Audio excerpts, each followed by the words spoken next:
to cloud, we're in business, and as promised. Drum roll, please.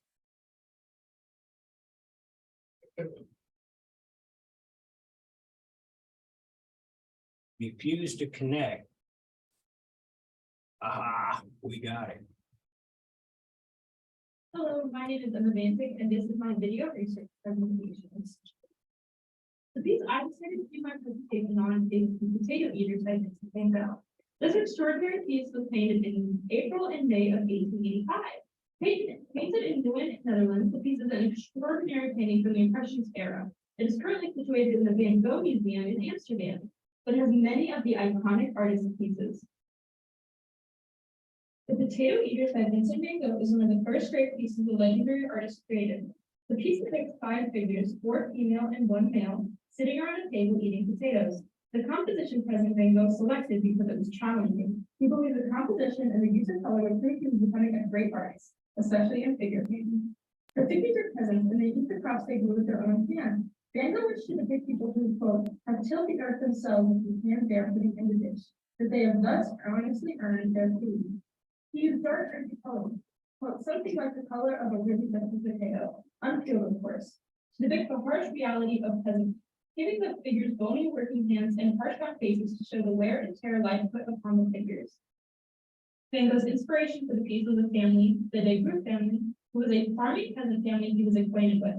He also painted the family's cottage in an 1885 painting titled The Cottage. The family consisted of the mother, Cornelia, her children, Hendrikus, Peter, and Gordina's son, Cornelis. The mother, Cornelia, is also depicted many times in Van Gogh's other works. She's seen in studies and other paintings, and so far, she is known to be in 20 pieces of work. When Van Gogh spoke with the potato eaters, he stated, you see, I really have wanted to make it so that people get the idea that these folks who are eating the potatoes by the light of their land have tilled the earth themselves. He also stated, painting peasant life is a serious thing, and I for one would blame myself if I didn't try to make paintings such that they give people who think seriously about art and about serious things to think about. He also stated, what I think about my own work is that the painting of the peasants eating potatoes that I did in Nieuwen is after all the best thing I did. Vincent created in total 3 separate pieces of work to prepare for the final potato eaters painting. He also created the lithograph, which is an original work of art that is printed and reproduced, most often using flat stone or metal plates. The artist makes the lithograph by drawing an image directly onto the printing element using materials like litho frames or specialized resources. This was to be sent to his brother Theo Van Gogh in Paris, in hopes the brother would send feedback to improve the piece. While working on the piece, Van Gogh spent a whole winter trying to perfect the skin tones for the piece, until he felt comfortable enough to paint the final. After Van Gogh's death in 1890, the painting fell into the possession of his family members, and it stayed there until 1962, where the Van Gogh Museum gave the piece. It is now on permanent loan to the Amsterdam Van Gogh Museum. The potato eaters have also been stolen twice before. Once in 1982, when he stole an early version of the piece from the Groller Mueller Museum, alongside Van Gogh's weaver's interior and dried sunflowers. The top piece was also stolen in 1991 from the Van Gogh Museum, alongside 20 other pieces of artwork. Thankfully, both pieces have been recovered. The Van Gogh Museum was created in Amsterdam in 1973 and is dedicated to showcasing the life and work of Vincent van Gogh. The museum consists of 2 buildings, the first being created in 1973 and the second being created in 1999. The core of the Van Gogh Museum's collection belongs to Theo Van Gogh, as many of the artist's works remain in the family. The iconic artist's nephew, Vincent Wilhelm van Gogh, donated the pieces. The museum also features pieces from fellow colleagues of Van Gogh, as well as pieces from the artists that inspired him. When the name Vincent van Gogh is first spoken, it is often synonymous with the term tortured artist. This is not how he was depicted as a child, however. Born in Zundert, Netherlands on March 30th, 1853, as the eldest son of Theodorus van Gogh. He had 5 siblings, and the most well-known of his siblings was his younger brother, Theo van Gogh. He was described as a happy child who was average. No large prominent art just yet in those early years. The same could not be said, however, for Vincent van Gogh's adult years. Vincent struggled with ambition in his early life. He didn't know what he wanted to become or what he wanted to do with his life. He went from being a painting salesman to a teacher to going to school to be a clergyman. He quickly took these lessons and then briefly trained as an evangelist, and then went into the ADAH coal mining region in the south of Belgium. He found a deep-rooted understanding of the workers and their families And when he left that job, he was persistent in depicting young people. His parents believed him to be a social misfit, as he couldn't stay at one job and did what he wanted to do with his life. His brother, however, gave him the advice to become a painter, and he took that advice. Vincent had inspiration for his paintings, as he wanted to create, quote, some memento in the form of drawings and paintings, not made to please any particular movement, but to express a sincere human feeling. Once Vincent Van Gogh decided to become a painter, he attended Bristol Academy for 9 months to study drawing. Afterwards, he moved into with his parents again in the Netherlands, where he began to work for nature. As he continued on his artistic journey, he decided to meet with other artists and movie museums to further his talent, which caused him to extend his knowledge into oil painting. Then, in 1883, he felt the urge to be alone with nature and with peasants. This took him to join us in an isolated part of the northern Netherlands. This is when his art became bolder and more assured.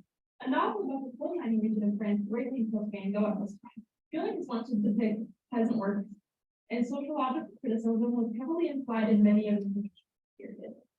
For me, The Potato Eaters is one of Vincent Van Gogh's most unique and personal pieces the iconic artist has created. The use of color is strikingly different from the usual bright and sunny colors Van Gogh would usually be known for in this time period. The figures are also portrayed in a stylized way that highlights the struggles of being a peasant in the area, such as the gaunt faces and knobbed hands that show hard labor.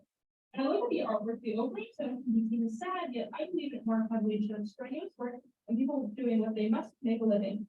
It was rare to see real hardship in Van Gogh's pieces, as many of his iconic pieces are still lives or scenery paintings with bright bold colors.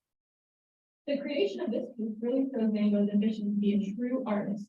These are some of the reasons I chose this painting. I also chose it because overall Van Gogh is the most well-known artist in history. And while many of the pieces he has created are well-known throughout the world, The Potato Eaters is one of his more unknown works. And these are my sources. Thank you for listening.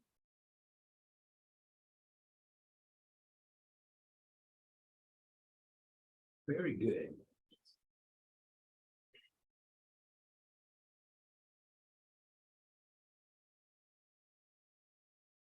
And so, what'd you think? Any questions?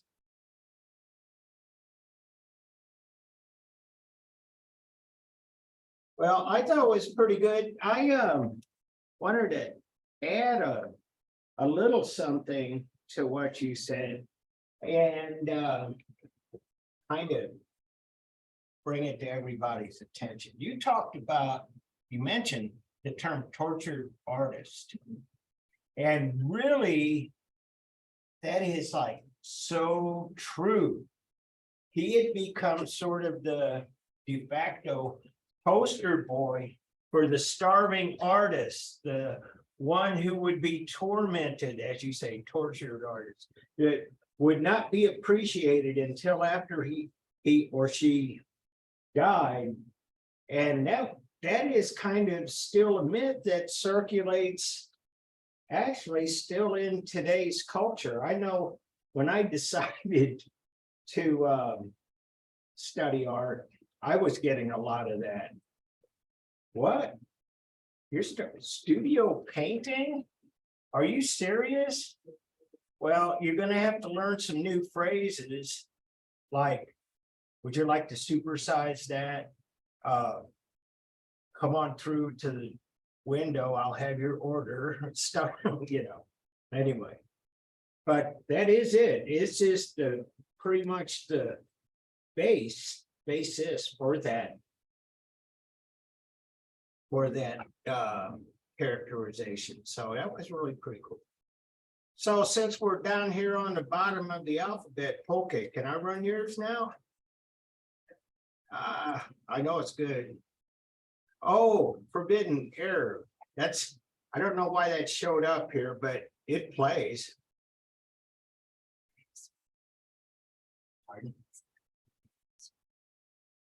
Okay, yeah, take care of this.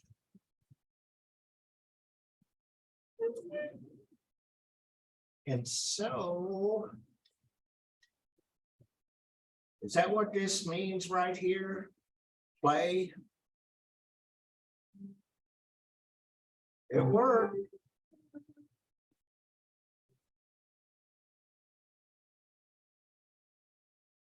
Come on.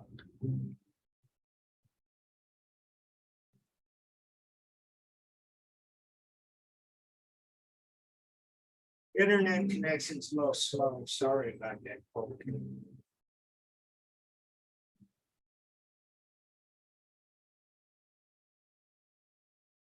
Imagine approaching a temple complex where you're greeted by a soaring gateway more than 15 stories tall, covered in 1,500 brightly painted sculptures of divine and demonic figures. It's overwhelming and disorienting, but it is just a taste of what awaits the pilgrim or sightseer at the Meenakshi temple in the town of Madurai in southern India. The holiest temple in the planet was likely constructed in 7th century CE, but the temple complex we experience today is largely the work of the Nile dynasty in the 16th and the 17th centuries. They enlarged the complex and redesigned the surrounding streets in accordance with the sacred tradition of the Vastu Shastra, which is Hindu texts prescribing the form, proportions, measurements, ground plan, and the layout of the architecture that is supposed to be. The Meenakshi temple is also a prime example of the Dravidian architecture, a style of Hindu architecture common in the southern states of India. Characteristics of the Dravidian architecture often include covered porches on the temples, tall antiguate towers on two or more sides, many pillared halls, and a water tank or a reservoir for the ritual bathing. We have to talk about the most noticeable and beautiful feature of the complex, the massive towers of gopuras, which are actually entry gates. The tallest gopura rises to approximately 170 feet and contains more than 1,500 figures that are repaired and repainted every 12 years. This multitude of brightly colored figures excites some visitors and repels others. It is likely that most Hindu temples, just like their ancient Greek and Egyptian counterparts, were painted in vibrant hues, and many are still remain. Meenakshi temple is considered as one of the most auspicious and sacred places in southern India. It is the microcosm of the earthly and spiritual characteristics of Hindu India.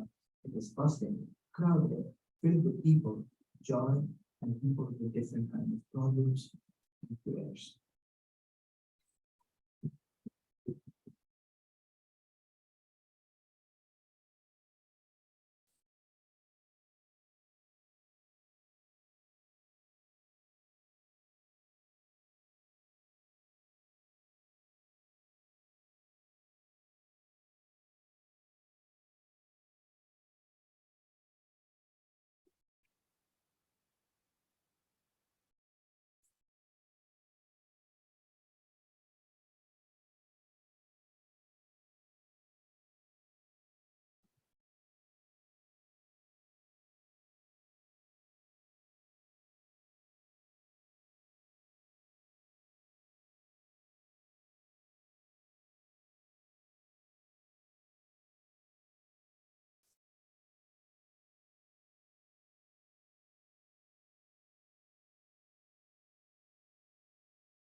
Physical center of the city of Mumbai, as well as its economic, political, and spiritual heart.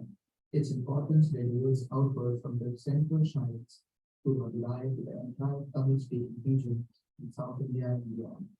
The temples, shrines, pillars, sculptures, and paintings are incorporated into the vast quantity of divine beings who engage in various activities and manifest in multiple guises in places simultaneously and are subject to resolution and rebirth. One of the famous gopuras, figures of all the goddesses are repeated as though reincarnated many times over as they rise towards the heavens. And actually emerged out of the Yajna, sacred fire. As a 3-year-old girl, the Yajna was performed by a king named Mahalavatya Pandya, along with his wife Kanchamanamali. Since the royal couple had no child, the king offered his prayers to Lord Shiva requesting to grant them a son. But at this name, a triple-breasted girl emerged from the sacred fire. When Mahalavatya the king and his wife expressed their concern over the girl's abnormal appearance, a divine voice ordered them not to fret over the girl's physical appearance. They were also informed that the girl's third breast will disappear as soon as she meets them. her future husband. Meenakshi later ruled over the ancient city of Madurai and also led capture the neighboring kingdoms.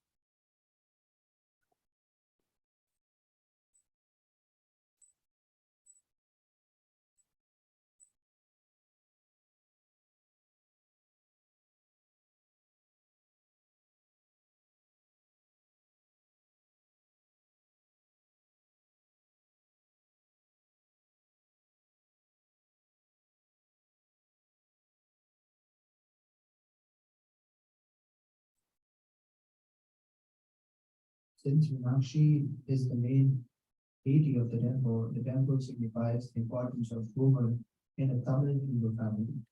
The temple also portrays the cordial relationship between Shaivism, Vaishnavism, and Shaktism.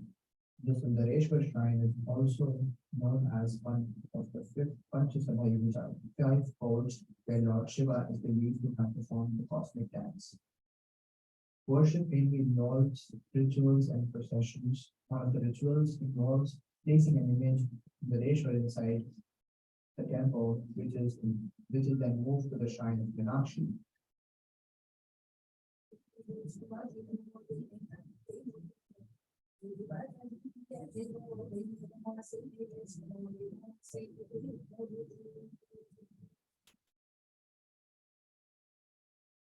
Renowned for its astonishing architecture, Meenakshi Temple was nominated as one of the wonders of the world, but it couldn't make it into the list of the seven wonders. However, the temple is definitely one of the wonders of India. It is also one of the main attractions of South India, with thousands of devotees touring it every day.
Any questions for Pulkit?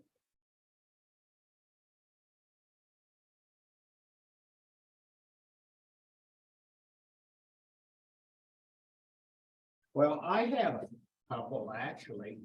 One is that I really like you. It just was like a real small segment of the video, but you showed some sand painting on the ground with colored sand. And that is like, it's like so interesting. And a lot of what's happened in Western art, and even Jackson Pollock, the guy who did the drip paintings, the way he goes about painting on the ground, of course, he's using paint and a brush and a stick, but had been actually compared to the ancient traditions in India, a lot of the Hindu painting traditions. And I know that help me out with this, but I do know that like when there are certain events that that someone will have that painting in front of their house to keep evil away. Yeah, usually like all the Usually, anyone can do, but according to the ritual and perhaps all the ladies of the house, they sit together and do that painting with all the natural colors or maybe the spices and something, all that stuff. And usually, like in the Diwali event, it's one of the main festivals, so we also do Diwali. That we just call, it's also known, it's known as Rangoli. So, Oh, yeah, right, that's the festival of color, yeah. yeah, no, the painting that we do on the floor is known as Rangoli. Oh, Zango, Yeah. okay, good, So that's how they do it whenever we have like festival. nice.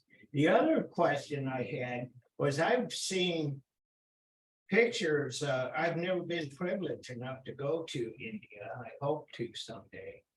But all of the photographs I've seen, the temples were not painted. And so is this like kind of been, how should I say this? Has this been continuously painted or is this kind of a thing that going back to the original? Because in a lot of sacred buildings, like say in Christianity, they go back from time to time and refurbish them and bring them back to their original glory. Actually, all the temples in India, they're like different. So if you see South Indian temples, they're quite different from what we have North India. So they're like different architectural styles, and not all of them are painted. Some of them are just like big mountain rocks with a carved into whatever. Some of Right. them are like simply just like, Yeah, a lot of it's a single rock cut. yeah. You just have this big place where there's rock and just start. Yeah, there was like a biggest mountain rock which they Right. cut down and made that out. Yeah. That's cool. And I noticed this in the video. Somebody took that video and there was a sign in there that says no photos allowed. Okay. Yeah. Somebody, Usually all the people who come from, not in like, out like foreign countries, they yeah, usually don't know about the rules and regulations in the temples. Usually phones and all those electronic devices, they are like unauspicious for temples because they have like rays and, all those stuff which is not healthy for the human. oh, yeah, So sure. that's why it's like a holy place, so we just don't wear our shoes, we just don't use our Right. phones and all that stuff. That's a tradition that's practiced a lot of places in the world. You take off your shoes when you go into the whole place. Yeah. Only in South Asian countries. Yeah, and Buddhists and Hindu, Muslims do that when they go to mosque, they take off their shoes, yeah. Well, that was really cool, thank you. So Maddie, can I play yours now, since we're down on the lower end of the alphabet? All right, good.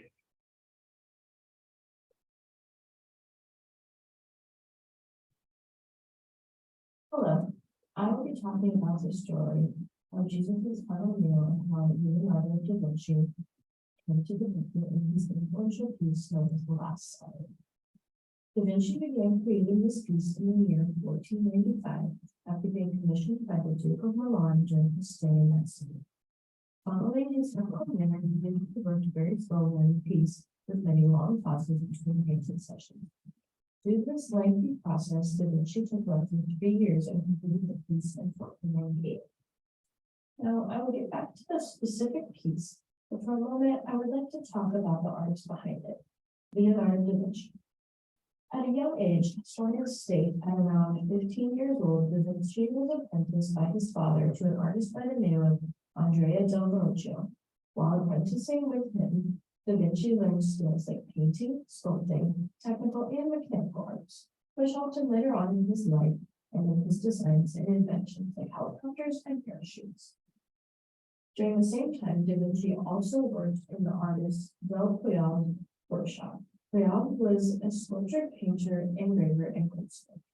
Later, Da Vinci was accepted into the Painters Academy of Florence, but turned it down to work 5 more years in theology and worship. Da Vinci moved to Milan, Italy in 1482 at the young age of just 30 years old, after receiving his first substantial commissions, which included the unfinished piano painting Adoration of the Magi for the monastery of San Donato of Ascopedo, and an altar painting for the Saint Bernard Chapel in the Palazzo della Signoria, which was never begun. Leonardo stayed in Milan for 17 more years. He went on to be named in the register of the royal household as Pictor et Ingenieurs Ducalis, which translate to painter and engineer of the group. During this time, he was kept very busy as a painter and sculptor, as well as designer of art festivals. As a painter with only 17 years in Milan, Da Vinci created 6 works, including the Last Supper.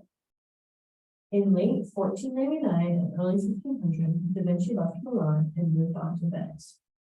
After his time in Venice, Da Vinci returned to Florence, where he had grew up and was honored as a renowned native son. Da Vinci moved on to live in other major cities like Rome, and later died at Clap, a chateau in Amboise, France. Leonardo moved on to be one of the greatest, most talented artists known to date. Some of his other major works of art include the Mona Lisa, Vitruvian Man, Virgin of the Rocks, and many more. Now, let's get back to the piece as well as the context behind it. The Last Supper depicts a scene in which Jesus and his 12 disciples are sitting and talking around a long table stocked with bread and wine.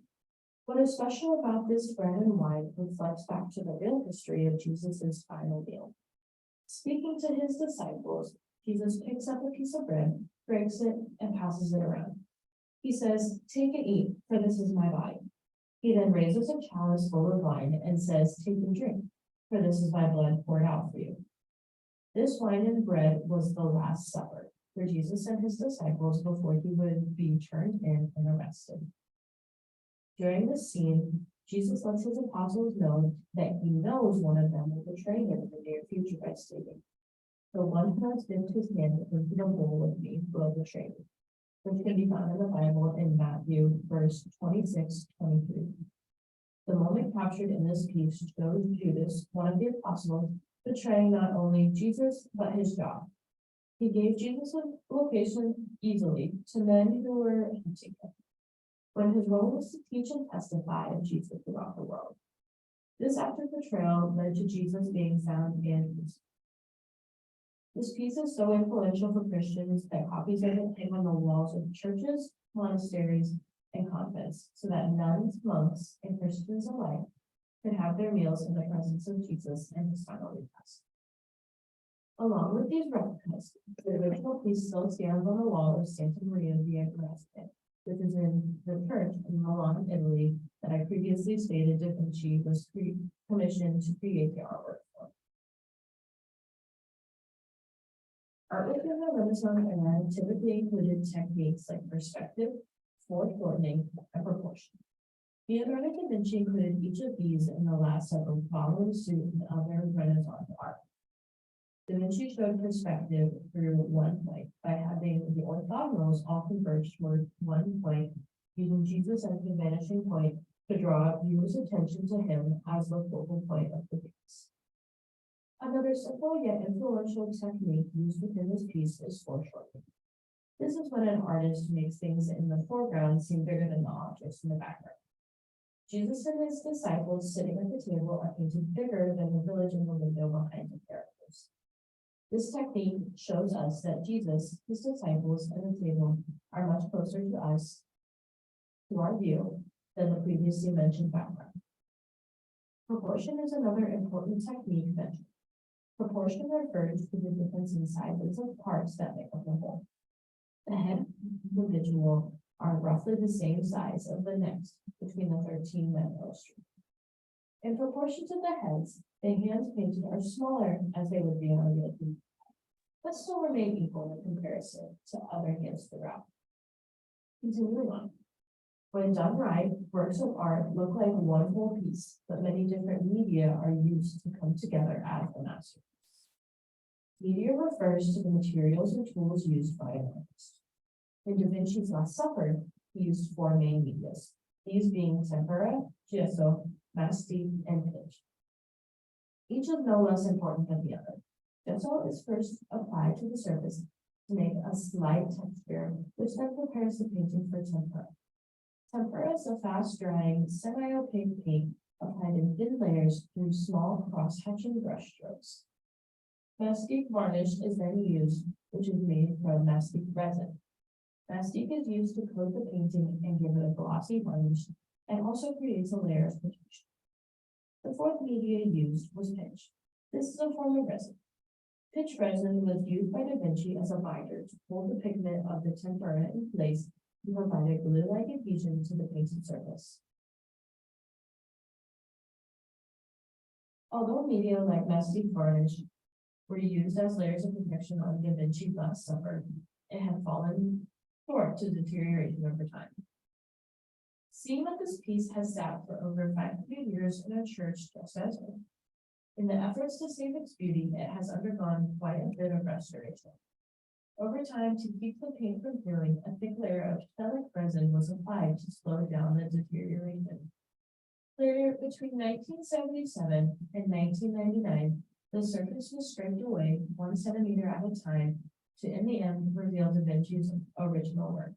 Only, the piece is now said to be less than 50% original work on the surface by Da Vinci. To keep the piece from further deterioration, it now sits in a climate-controlled room in Milan, in the refectory of the Dominican convent of Santa Maria de Grazia.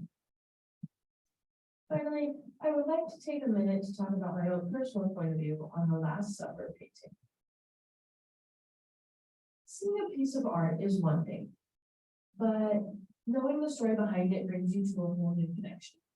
I like the Last Supper because it reminds me of my childhood, growing up a Christian and the stories I was told of Jesus. In this piece, I also like how the background is fairly basic, which Da Vinci did purposefully. This keeps your attention on the table with Jesus and his disciples. Also, Da Vinci placed the vanishing point of Jesus's head to draw even more attention to him as the main disciple.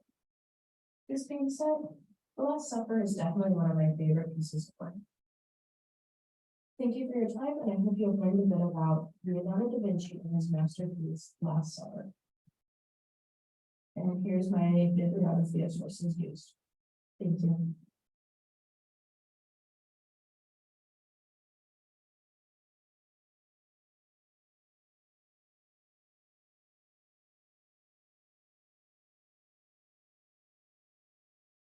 So, any questions for Maddie?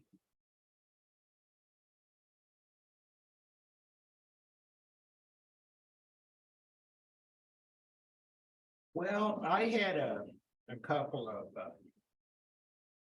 points here. Because I learned a few things from your presentation, and one of them was that you were talking about that what's left of the Last Supper is like really about 50% of the original. I believe it's down to 42.5% is like what Da Vinci put on, like what he painted, and then the rest is like what other artists have put when they restored it.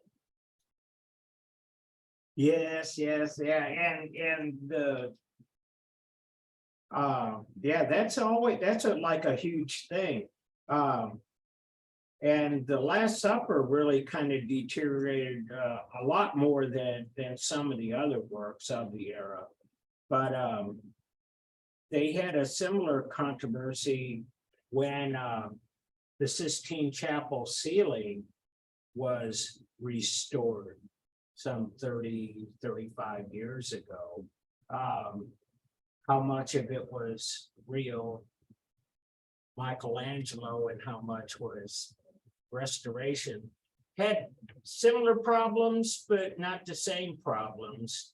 Part of the issue of Da Vinci's Last Supper was that he was experimenting while he was painting. So he was kind of, and you brought this out at a couple of points, that he was something of a scientist and an engineer and a painter.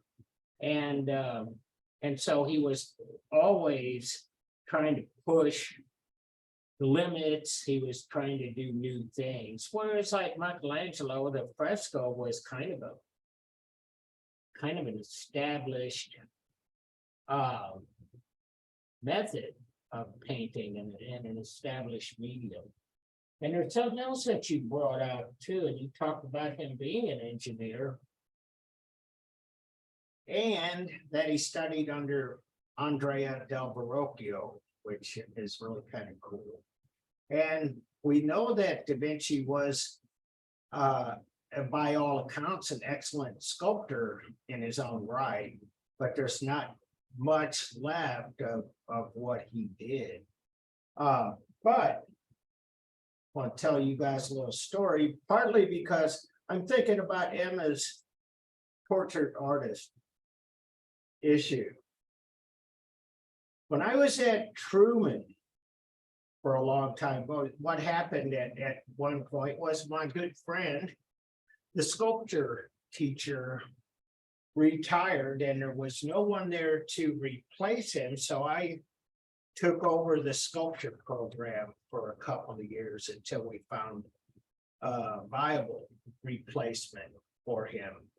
And one of the things that I always talked about to prospective sculpture majors is that if you learn sculpture, you really learn a lot more than sculpture.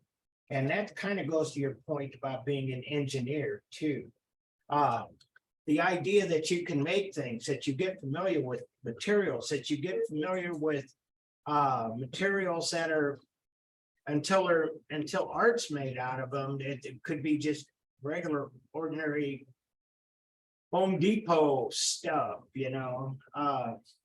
And so anyway, I had some background in sculpture anyway myself, because when I was in graduate school, I was a graduate assistant to a sculptor and helped him. He was getting up there in years and he couldn't weld anymore and do a lot of the heavy lifting and stuff. So anyway, bottom line, I had people that graduated out of the sculpture program, and they went on to do all different kinds of things.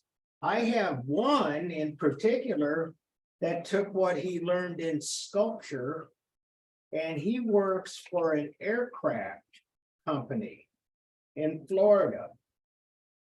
So what he does, he's the guy who helps design, how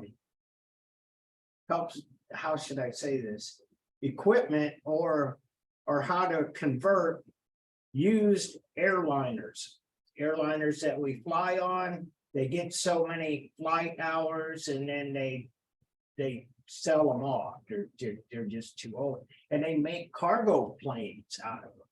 And to take those passenger planes and convert them to cargo planes, you got to take a lot of stuff out, but you also got to put a lot of stuff back in. And this is what the guy does. He designs, and every aircraft is a little different, mind you, too, but he designs the parts to convert passenger planes into cargo planes. And when I was in this sculpture, did that for those years, what I found was that the people over in sciences, especially in physics, when they ran their experiments, they needed equipment that couldn't be bought at a store or online. They had to make particular devices to conduct particular experiments. Does that make sense to you? If you're going to do something, you got to You gotta be able to have say, you're doing the incline, it has to be at a particular level, you gotta have so much resistance, you gotta do blah, blah, blah, blah, blah. But the sculpture students work with the physicists to design their tools so that they could conduct their experiments. So, there's a lot of applications for what you learn in art. And so anyway, I'm rambling. I think it's time to see Lucy Lopez presentation. And that would be right here. And this would be, let me get it.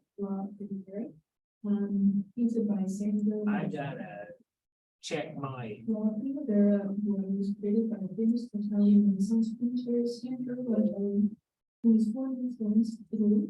so anyway, sorry for the delay. Just had to get everything set up. Hello, my name is Lucy, and today I will be talking about La Primavera, painted by Sandro. La Primavera was created by the famous Italian Renaissance painter Sandro, who was born in Florence, Italy. And it was made between years 1457 and 1492. Currently, this piece is located in the Gallery in Florence. And it has been there since the year 1919. Into the subject matter, piece behind those the naturalistic and humanistic paintings, where the artworks were achieved an impressively well-served them. The study of things and forms were very popular prior to the one of the artists who in this movement.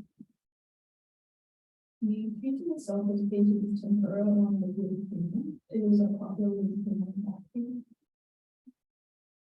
And within the painting, there are 9 figures who can be seen on the wood side.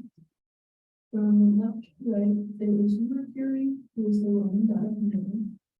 And next to him are the two graces, who represent pleasure, chastity, and beauty. And then another figure up above, who can be seen shooting at them, is Cupid, who is the son of Venus. And below Cupid, there is Venus herself, who is a very significant figure to the painting. Is the Roman goddess of love. And then to Venus's right, there is the goddess Flora. And then to Flora's side, there is Chloris, who is a nymph associated with flowers. And in nymph, she transforms into Flora. And then finally, there's the west wind Zephyr, who can be seen dripping on Chloris and the very far right of the painting. And the painting itself tells a story and depicting events surrounding these figures. The name of the painting, Primavera, is actually an allegorical celebration of spring, and this painting is depicting not the coming of spring. This can be seen throughout the painting with many different things that kind of allude to this changing of spring. First of all, to the far left, Mercury can be seen kind of poking at these clouds with a stick, and the clouds may represent the winds of winter winds, which is pushing away to allow for the space of spring to come in. And then there are many flowers, obviously, that kind of surround the painting. They are sprinkled all across the ground. And then looks like oranges are moving about the figures as well. And then the flowers themselves actually are all based on real flowers.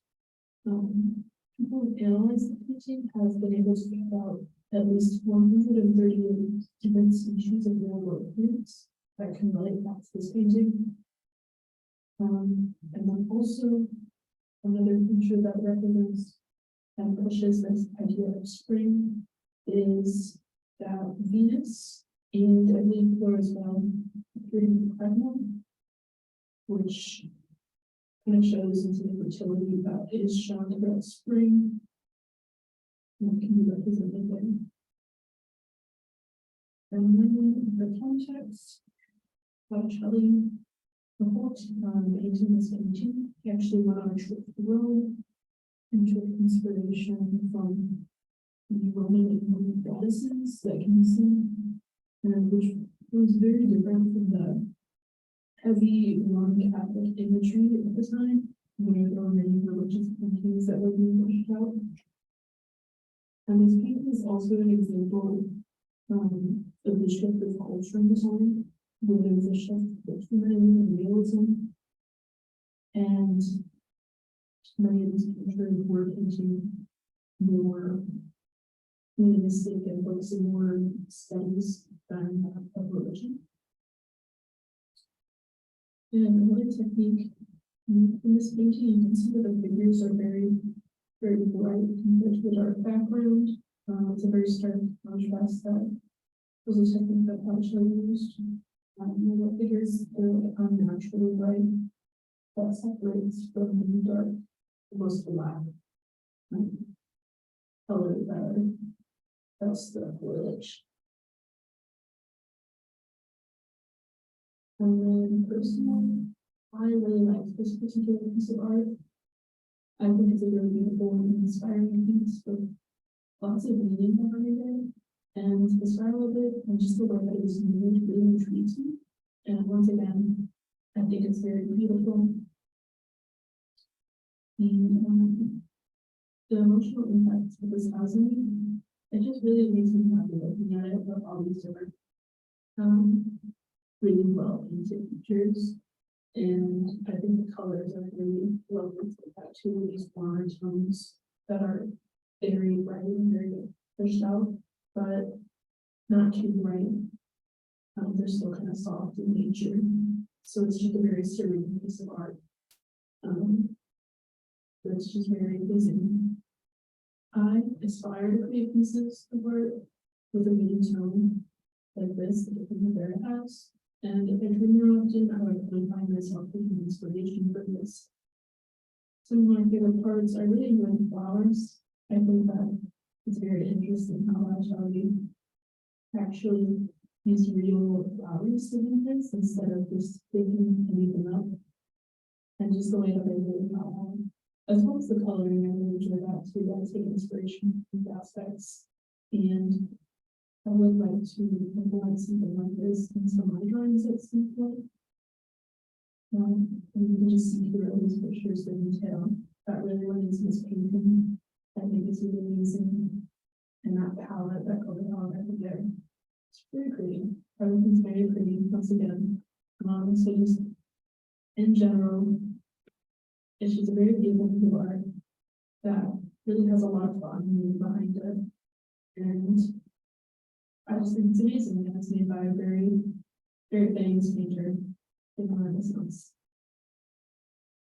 And then there's a bibliography and some sources that I used for this project. Thank you.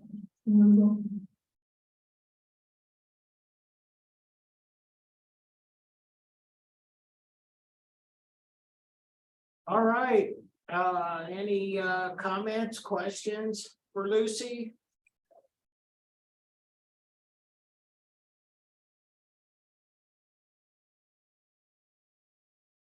Well, you guys are kind of quiet today. That's okay. So let's move on to Kate Salvador Dali.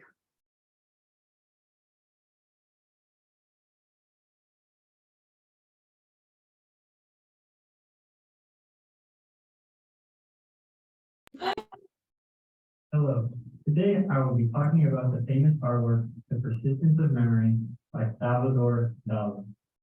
This artwork was created in 1931 in Spain during the Surrealism period. The style of this artwork was considered to be modern art. This artwork can also be found in the Museum of Modern Art in New York City. Salvador Dali was a Spanish surrealist artist known for his unique and highly imaginative work of art. He was born on May 11, 1904, in Catalonia, Spain. Dali's artistic style is characterized by its vivid and bizarre imagery, often featuring melting washes, distorted figures, and surreal landscapes. He used a combination of traditional painting techniques with his own imaginative and unconventional ideas to create a unique and instantly recognizable style. Dali's work often contains symbolism, metaphors, and elements of the subconscious mind, reflecting his fascination with dreams, Freudian psychology, and the nature of reality. The subject matter of the artwork, The Persistence of Memory, by Salvador Dali, is surreal and dreamlike, and it is known for its distinctive and puzzling imagery. The painting features a barren landscape with a rocky beach in the foreground and a calm clear lake in the background. In the foreground, there are several melting washes draped over various objects, including a distorted space, a distorted tree branch, and a small rock. There is also a strange, fleshy, space-like form draped over one of the objects, which appears to be melting or disintegrating.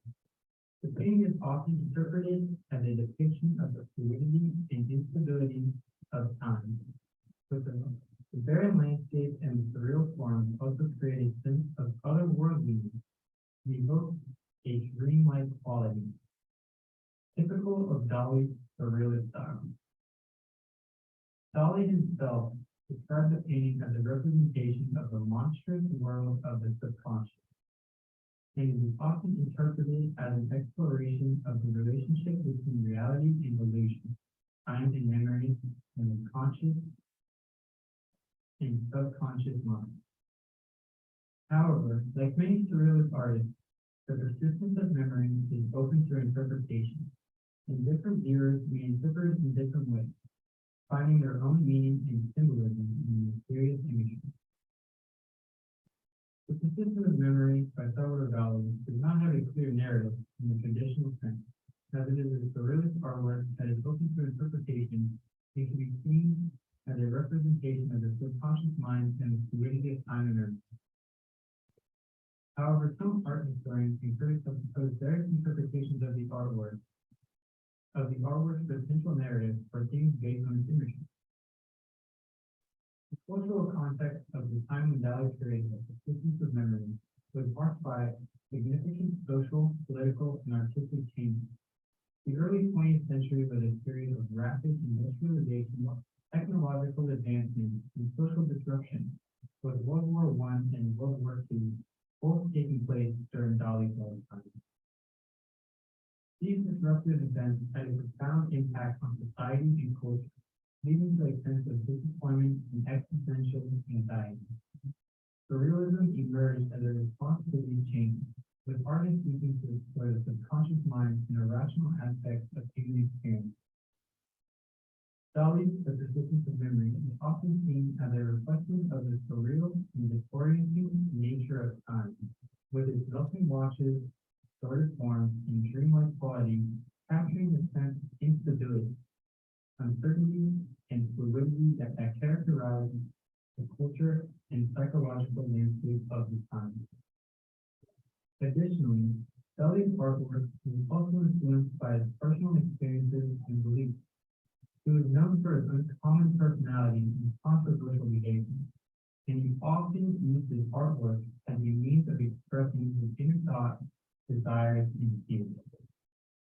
Dali was also fascinated by science, psychology, and the emergent theories of his time, such as Freudian psychoanalysis, which explored the subconscious mind and inner workings of the human psyche.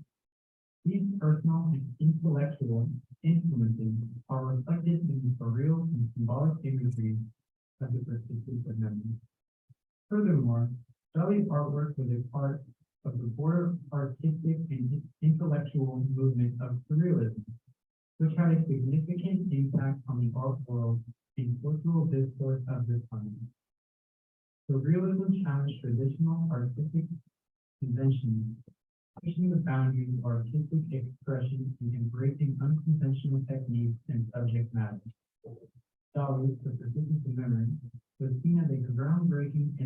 provocative artwork that challenge established notions of reality, time, and perception. They remain one of the most iconic and influential artworks of the surrealist movement. The persistence of memory is a highly relevant artwork that continues to captivate audiences while its enduring impact as a masterpiece of surrealist art. Its exploration of deep and timeless themes such as time, mortality, and the subconscious mind, and its ability to provoke critical thinking and interpretation. I experienced a sense of wonder and intrigue at the surreal and dreamlike quality of the painting, while others may feel a sense of unease or disquiet in the distorted and uncanny tones. The contemplation of time and mortality depicted in the artwork both introspection or reflection. I also appreciate the artistic skill and craftsmanship of Dali with a sense of admiration. This changed my view on surrealism. I have always thought of surrealism art to be interesting, but not to make much sense to me. I understand now that it is really up to interpretation. Before, it has always been hard for me to understand the true idea that the artist is really trying to get to with surrealism art. After researching and learning so much more about Dali, it has made me realize that sometimes your interpretation doesn't have to completely match what the artist was intending. This really made me realize that I can interpret surrealism art in really a way that I want to. Of course, the artist has somewhat of an intended meaning with surrealism, but I can really open up my own ideas and think about how I want to on certain art pieces. Now, this isn't my particular art style or what I necessarily enjoy the most, but I think after researching and learning so much more about Dali, I really have come to form a true appreciation for surrealism art.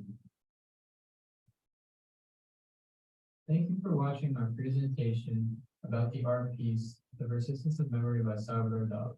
I hope you learned just as much as I did during this project.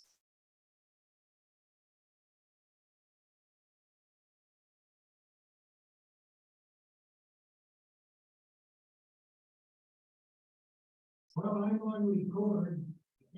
Oh, wait, no, I don't want that. We can outside.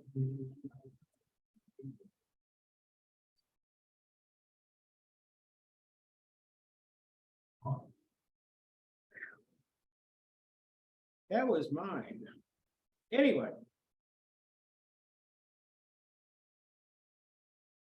Any questions for Kate?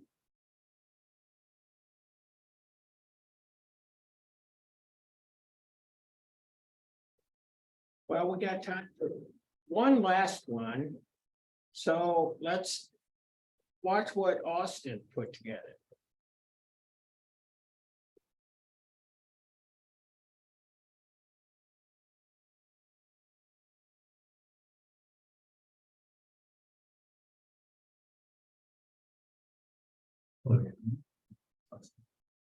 I'm doing a short presentation on Hopeless by Royal Liechtenstein.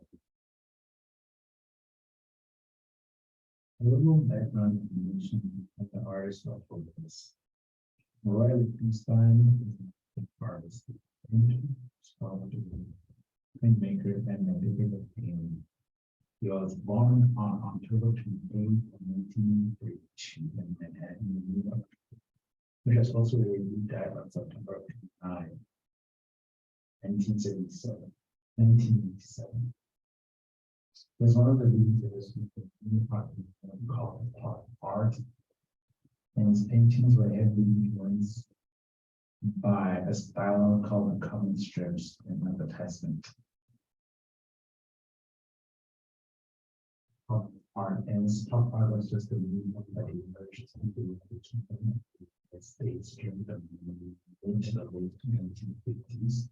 The movement was centered to challenge to traditional fine art by including imagery from popular mass culture such as advertising, comic books, and mundane mass-produced objects. One of the aims of pop art was to use images of popular cultural art. And most often, the use of irony was also included in most of this artwork. And why was normally the information about why Wittgenstein's artwork hopeless is that this art piece was created in 1960. And Roy used oil paintings and acrylic paint on the canvas to create this piece of art. But it's also adapted. They also adapted the imagery and theme of comic strips, which was heavily influenced by the comic strips known as DC Comics. Hopeless is derived from Tina Razor's panel, which is known as the Run for Love, Distributed Hearts, number 82, which created in November of 1962 of DC Comics. When it comes to the location of this artwork, it was located in the Tuscany Museum, Basel, which is the most important museum of art in Switzerland. Now we'll take a look at Hopeless in terms of subject matter, narrative, and cultural context of this artwork. Subject matter, this artwork. Roy illustrates a woman who is seamlessly distraught in a realm of hopelessness. The artwork conveys their inescapable emotion manifested in the tears, as we can see on the picture on the right. She is clearly consumed by frustration, and her facial expression testifies the fact that she is in a deep sorrow about something she is unable to change. And if you look on the top right at those words, it portrays something that she cannot change, which she is thinking about. And this is just their own information, but as time went on, Liechtenstein made modifications to the original artwork by making the colors more vibrant, bold, and also included legacy lines to intensify the emotions of the scene of this artwork.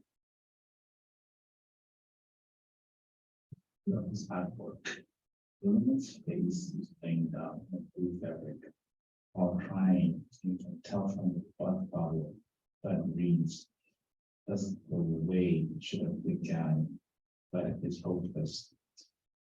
You can tell that she is consumed by a short-lived love related frustration.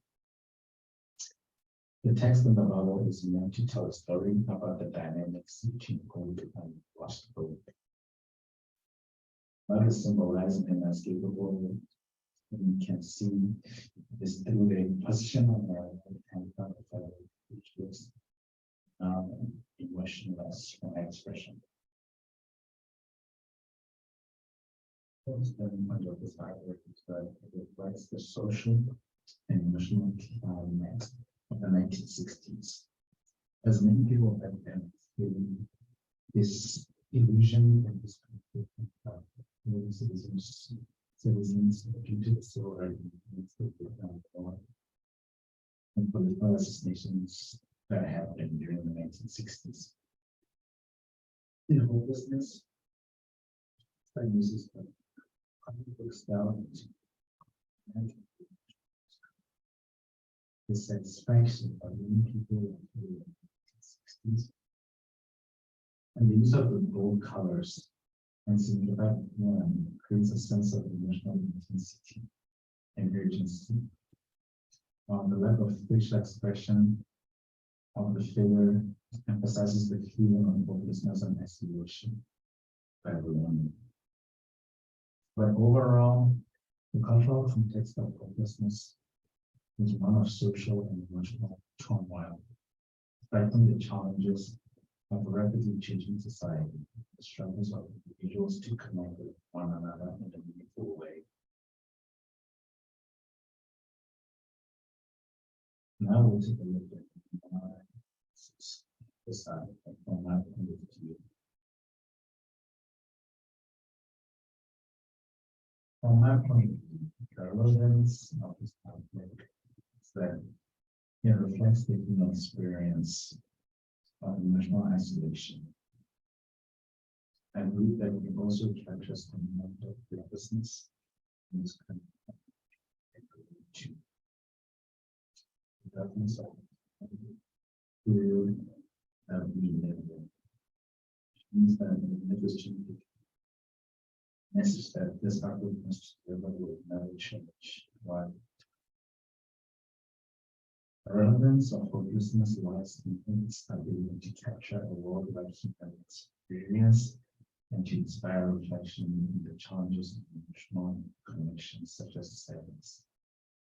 I believe we will continue to resonate with the audience today due to the power of art, which will always continue to connect us with one another and with the world around us. When we look at the emotional impact that it has on, but when I look at this painting, I get a sense of sadness and that we are much.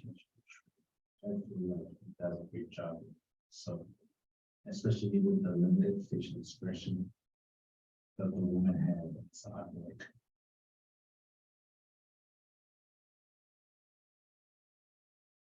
Last but not least, the some of the references that I used to all of the information that you've seen today. Thank you for taking the time to listen to your presentation. I hope the information that I was doing today has taught you something about Liechtenstein's hopeless artwork. Thank you. Have a good day.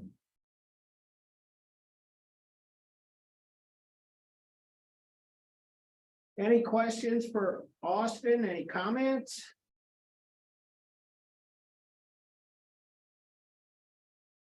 Well, I wanted to, before you go, remind you about quiz 5, and that's not due until Monday night. And I'm glad that I said it that late, partly because we still have like 4 more presentations to look at on Monday, and that is still give you some time to see them and maybe comment on them if you choose. Okay, what you got? Is there any specific word limit for the feedback that we're giving to the quiz 5? No, I didn't put a word minimum or a word limit on it. You just have to give feedback for the presentation. Gotta run that by me again. You just have to just critique the video and just like. Yeah, just answer those 2 questions about the quality of the work and stuff. And so it's a beautiful day. Let's not stay inside any longer than we have to. I'll see you guys on Monday.